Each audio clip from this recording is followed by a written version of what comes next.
everybody. Just some quick words from the Armchair Generals. I wanted to give a shout out to Herrick's Games and Hobbies. They will be donating all their profits until the end of September to the fire relief in California, and they will be specifically helping everybody, but also the gamers who are in the areas who've had their homes destroyed and their lives just completely devastated. They will be reaching out to those people. If you happen to be one of those people and you can reach out to them, please get into contact with Herrick's Games and Hobbies. And we will be putting a link in our show description. Welcome back to the Armchair Generals, where we talk 40K news, tactics, lore, and so much more. We hope you enjoy the video. Okay. So in today's video, we're going to be talking about getting started in Warhammer. What exactly is Warhammer? The price associated with Warhammer, and all the memories you're going to be building with Warhammer. So you're new to Warhammer. You see it in the hobby store. You see a bunch of people over at the tables playing. You may have even been introduced from the myriad of video games or comic books that they have out. So you're down at your store, and what is it? You see a giant cardboard cutout of a Space Marine. You see a bunch of boxes on the shelf. Warhammer is first and foremost, it's a hobby, then it's a game, but it's also a social interaction with other people beyond just a microphone.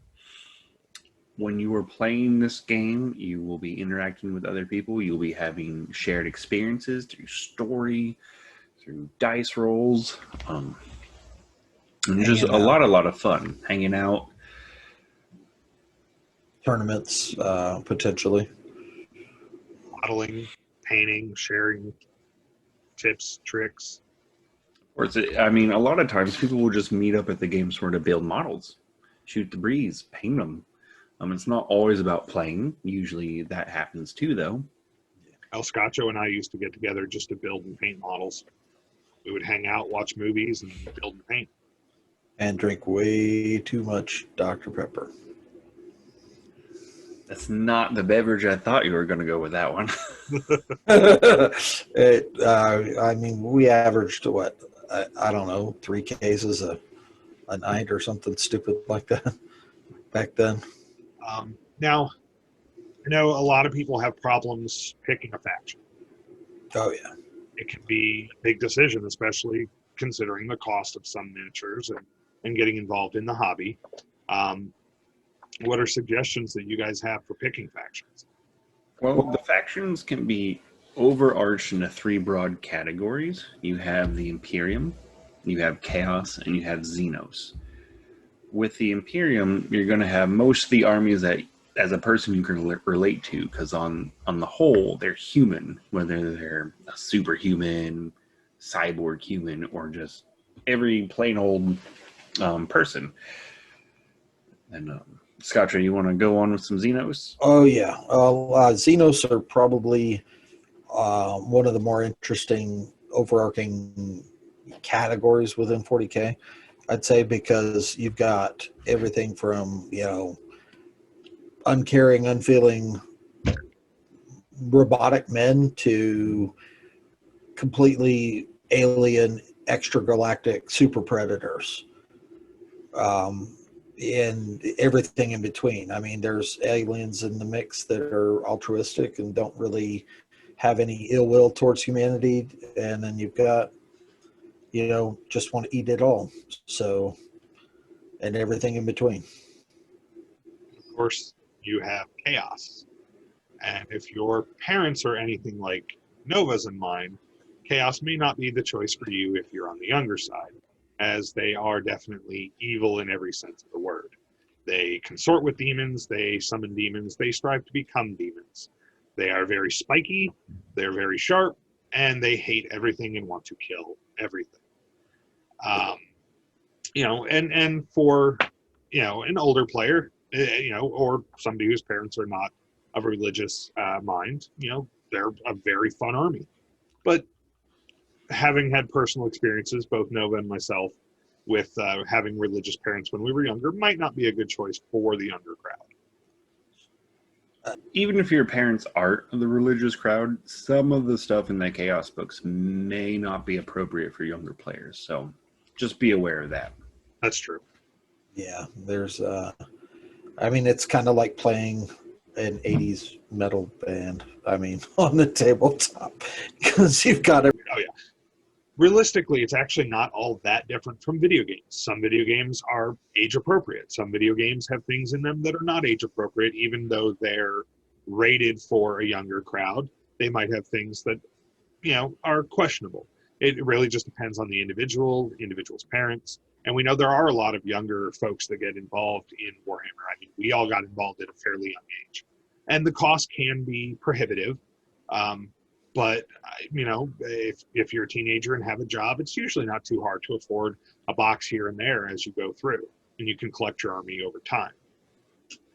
Yeah, it's not the most affordable hobby out there, but there are definitely others that are at least comparable, if not more expensive. So don't. How would you go about selecting a faction? Well, really, the biggest thing that I think is going to be important here is really based it on what draws your attention. If looking at the different box art and minis, because all the boxes are going to have painted minis on the front to show you what they ideally should look like. One grabbed your attention more than the other, then go with that army. I mean, to be honest, you're going to be happiest playing that army, even if they're not necessarily the best faction in the game as far as, crunch goes. They're going to hold your attention a lot longer. You're going to be a lot happier and more satisfied, because you got to think of the hours that you're going to invest building your minis and painting your minis and just getting them to the tabletop. They've got to hold your attention through all of that. And if you're not enthusiastic about their overall look, then you're going to lose steam there and really not continue on. I mean, you'll drop it and go for something else and, on down the road. So it's better to just start with what you like and then expand from there. Rule of cool. Exactly. Definitely a rule of cool. Look at that Codex artwork. What artwork just jumps out at you? Are you a big anime fan? Do you like Vikings? Do you like vampires? Do you like fancy Tolkien-esque elves or orcs? Definitely go with what draws you, because like Scotcho said, you will be invested with this army in your building, your painting, your playing. You'll be making up stories in your head, or at least I do. I'm pretty sure most people do. Yeah. You'll give your miniatures names. You might write stories about the missions and their accomplishments on the battlefield. And you're going to enjoy that more if from the overall process you pick something that really just spoke to you. Agreed. I very much agree. I think that's a big part of why Dark Angels have stuck with me. Even though I wanted to play Tyranids to begin with, Dark Angels was not something I was forced into. I had a choice of the other factions, and I really liked the monastic appeal of Dark Angels when it came to Space Marines. And I think that's why they've stuck with me so long, even though their rules haven't always been the greatest. I've stuck with them. They appeal to me. I love the theme and the flavor of the army. And that's why Tyranids have stuck with me as well, because that's the army I initially wanted to play. And I finally have a full-blown Tyranid army, and I love to build them. I love to paint them. I love to experiment with them on the battlefield. I have a lot of just pure fun and joy out of playing them. And that's funny because I love the look of the Tyranids, but I don't like their story and their background, because for me, I can't find myself in those hero characters. I can't relate to that hive mind mentality they have. It just doesn't click with me. So that's important. I mean, also besides the art, look at the stories. Pick up one of the books. Flip through the codex. Ask people, because the stories too are going to really heavily influence your decisions and what you like about an army. Oh, I agree completely. For instance, Space Wolves. That's one of the coolest things. Back in the 3rd edition codex, you had this really cool looking blood Claw on the cover chopping grots on an ice planet with his axe, and actually now here as of late seventh or right at the beginning eighth, he's now Wolf Lord, and he lost an eye, but he still uses his axe and still likes to chop up orcs with it. So Yeah, that's the Codex cover that got me playing Space Wolves. That's my first 40k faction. oh, yeah. That's what I was torn between, was that Space Wolf cover and the Dark Angels cover. And I totally botched all the rules inside because I gave everybody I could a Belt of Rust, and that was completely illegal.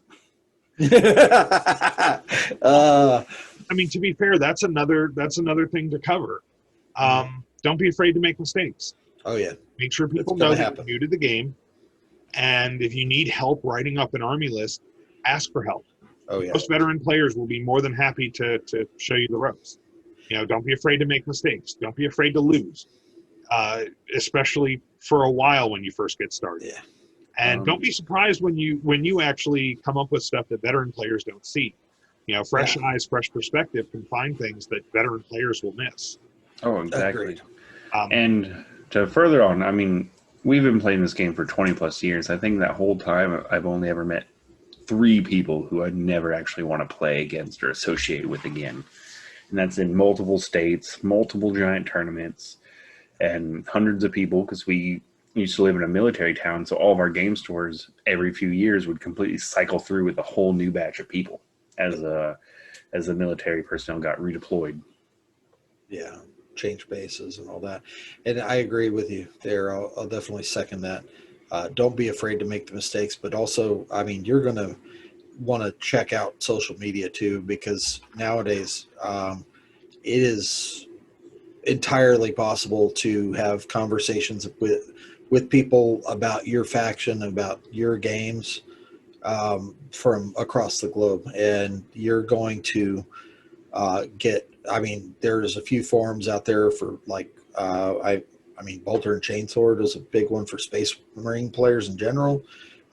There's, I mean, local game groups, Facebook groups, all kinds of different There's options. innumerable Facebook groups. You just type in Yeah, Space Marine group or Blood Angel group, Necron group, and you're going to 40K. get Yeah, you're going to pull up. tons of choices. Yeah, Nova and I are both part of a Thousand Suns group, and there's a lot of discussion that goes on in there, and we see new players in there all the time. Hey, I'm new to 40K, or hey, I'm new to Thousand Suns, asking for advice. And no, that was a very good point there, Elscotcher. Social media is a great resource for learning about the game. yeah, When we first got started, it probably would have been nice to have. it would have. We got started in a good community where there was a lot of players and a lot of people willing to teach. But yeah, with social media access now, there's so much more out there. It's funny, Crash and I actually made one of the first groups. We had a blog called the Angels of Rust, and it was just a fan group for Dark Angels and Space Wolves. And for many years before Facebook took off, that was actually a lot of people trafficked that site. Angels of Rust. Huh. Yeah, this is one I didn't participate in. So That was before we knew each other. We were young, and that was a Yahoo group, I believe. I believe it was a Yahoo group. yeah, wow. Yeah, no, they other thing that you want to be aware of online is there's a lot of potential for factionalism there too, because there are there's some, especially in well-established forums, there's folks that have some very strong opinions about their factions. So you got a standard warning here. Make sure when you're browsing all that that you take it with a grain of salt, and keep in mind that ultimately it's you that has to do what you're going to do on the tabletop with your minis. So their opinions may be worth some weight, but that's for you to decide. Because you may not want to do your Wolf Lord on the Thunderwolf with the Thunderhammer and Storm Shield versus optimal isn't always the most fun.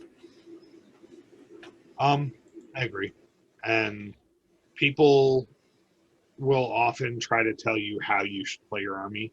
You play your army how you want to. Yep. More experienced players are going to know what weapon options work out better and what weapon options work in certain circumstances.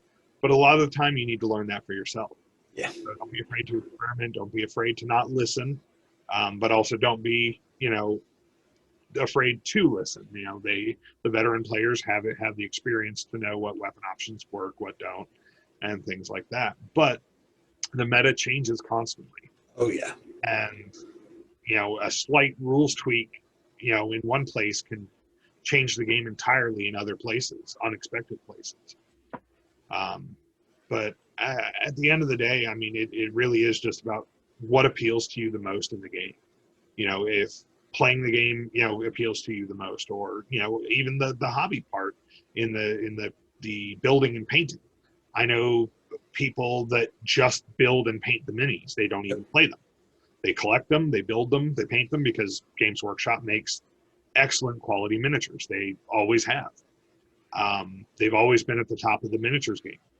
Yeah.